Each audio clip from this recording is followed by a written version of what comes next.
2,000 years later.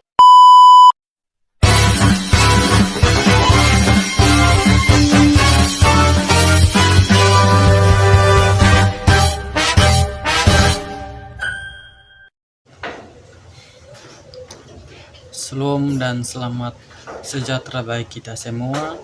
Perkenalkan, nama saya Wandri Bulan, mahasiswa Prodi Studi Manajemen Pendidikan Kristen. Dalam kehidupan sehari-hari kita seringkali berhadapan dengan perbedaan pendapat, latar belakang, bahkan cara berpikir seringkali menjadi penyebab terjadinya konflik. Situasi ini juga dapat kita temui di lingkungan kampus, gereja, dan masyarakat. Sebagai orang Kristen, kita tidak dipanggil untuk memperbesar konflik, melainkan kerukunan sebagai wujud iman kepada Kristus. Dalam video ini, saya akan membahas tentang kerukunan dan kasih sebagai iman Kristen. Kerukunan dan kasih merupakan inti dari ajaran iman Kristen. Yesus Kristus sendiri mengajarkan bahwa kasih adalah hukum yang terutama dalam kehidupan orang percaya.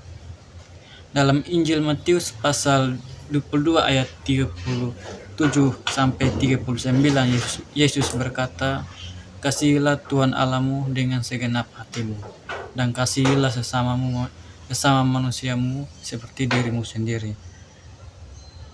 Melalui firman ini, Yesus menegaskan bahwa kasih kepada sesama tidak dapat dipisahkan dari kasih kepada Allah. Oleh karena itu, kerukunan menjadi tanda nyata bahwa iman Kristen sungguh hidup dalam hidup seseorang. Alkitab secara jelas mengajarkan pentingnya hidup rukun. Dalam Roma 12 ayat 18, Rasul Paulus menasihatkan sedapat-dapatnya kalau hal itu tergantung padamu, hiduplah dalam perdamaian dengan semua orang. Ayat ini menunjukkan bahwa membangun kerukunan adalah tanggung jawab aktif orang percaya. Kerukunan menuntut kerendahan hati, kesediaan untuk mengalah, dan kemauan untuk menjaga hubungan dengan sesama.